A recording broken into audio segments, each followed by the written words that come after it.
Quand je marche dans ces rues, il y a l'odeur, il y a des choses vraiment, on ne peut pas les exprimer, on peut les sentir. C'est ça, l'odeur des souks d'Alep, 16 km de souks couverts comme ça avec les pierres et l'ambiance très jolie avec les gens, les bavards, les cris des vendeurs, l'odeur du savon d'Alep, l'odeur des épices, l'odeur de beaucoup de choses comme ça. Quelqu'un qui vend le jus d'orange ici, quelqu'un qui vend... C'est vraiment une ambiance comme les romans, comme les histoires, comme Mille et une nuits, vraiment des choses inexplicables. Cette atmosphère, on l'a perdue maintenant. Et je suis sûr que je ne vais jamais le vivre encore parce que malheureusement c'est détruit. Voilà, on l'a réservé des milliers d'années pour qu'on le perde aujourd'hui. Je le vois même dans mes rêves, dans mes cauchemars quelquefois. Voir tous ces endroits où j'ai vécu mon enfance, ils sont détruits maintenant. Mon père, il a fait ses études ici en France, il a fait son doctorat à la Sorbonne. Il est revenu en Syrie pour enseigner à l'université, pour devenir un professeur. Mais après 2 mois à l'université, il était renvoyé par le service de renseignement. Ils ont décidé que Abdulrazak Eid, il ne peut plus enseigner dans les universités de la Syrie, parce qu'il était contre le régime dès le début. On a fait un petit magasin pour vendre le lait et le fromage comme ça, pour vivre, vous voyez, comme ça. Donc, pour vivre, il faut faire quelque chose. Et malheureusement, il est un professeur avec un doctorat de la Sorbonne. Il est devenu un vendeur de lait à Alep parce qu'il ne pouvait pas travailler. Après 3 ans, même le service de renseignement, ils l'ont fermé pour couper vraiment toutes les sources de la famille, pour nous resserrer, pour faire la pression, pour qu'ils changent ses idées. C'est ça, c'était ça toujours le but pour eux. Nous, on a vécu ça toute la famille, bien sûr. Moi, avec mes sœurs, mon père, ma mère. Et c'était dur. On était toujours surveillés, on ne pouvait pas parler sur le téléphone. Quand par exemple, je voudrais partir de chez moi, je regarde toujours derrière moi s'il y a quelqu'un qui me suit ou pas. Donc c'est juste des types de pression psychologique, de toujours faire peur à la famille, que tu vas perdre ta famille, tu vas perdre ton fils, tu vas perdre ta fille. C'était toujours ce type de menaces et vraiment c'était journalier. Je l'ai choisi et en même temps c'était quelque chose de naturel dans ma famille. Parce qu'on a vécu ça toujours en Syrie. Et j'étais toujours dans cette vie de discussion. Les amis de mon père qui sont venus chez nous, par exemple, qui parlent, qui fument toujours. On a vécu comme ça, dans un environnement libre. Donc on voulait toujours s'exprimer, par exemple. Mais à l'extérieur, on ne pouvait pas s'exprimer. Le printemps 2004, on a fait un sit-in, mais cette fois, c'était contre une décision de gouvernement. C'était un jour incroyable. Et dans ce jour, je me rappelle bien, on a créé Liberté pour la Syrie.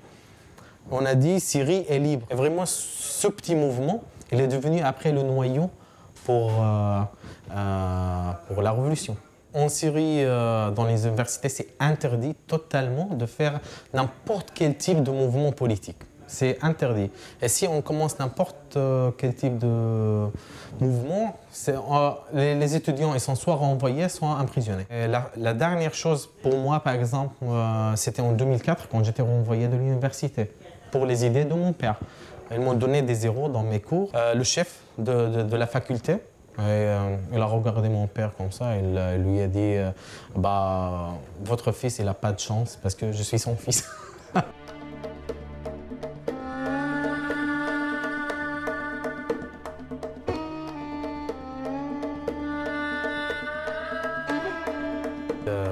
Je voulais être là-bas parce que c'était quelque chose qu'on voulait faire tout le temps. Depuis mon adolescence, j'ai toujours rêvé des séjours.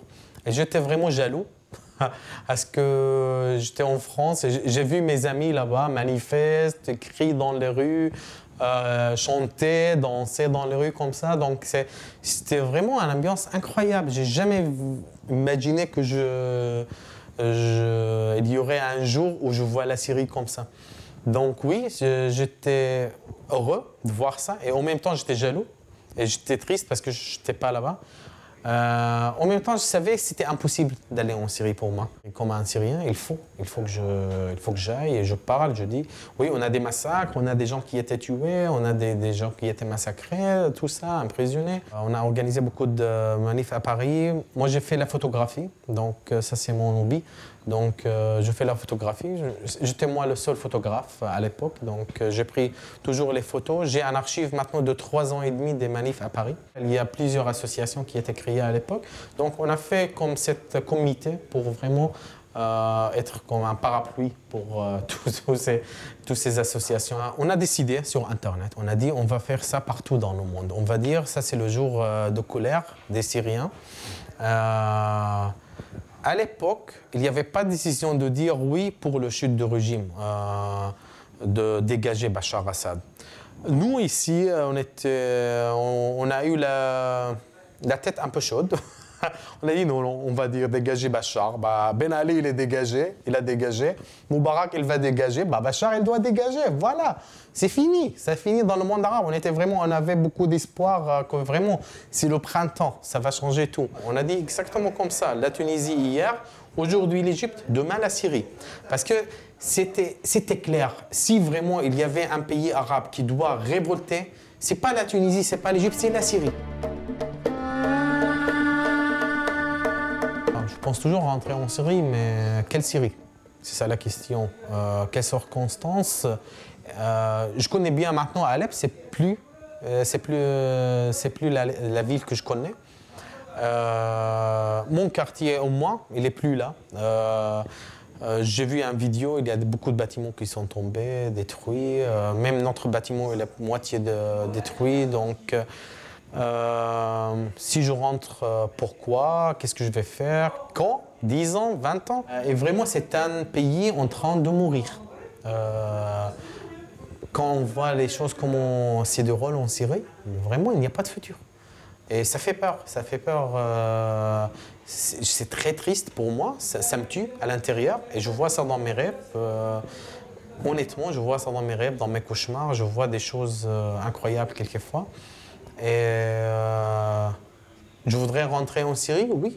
Chacun il veut rentrer, voir, au moins rentrer pour voir son pays, de visiter, revisiter son pays au moins. Mais est-ce que ça va être bien de faire ça ou ça va être vraiment blessant de voir ce qu'il reste de toutes nos mémoires, tout ce qu'on a vécu là-bas? Voilà.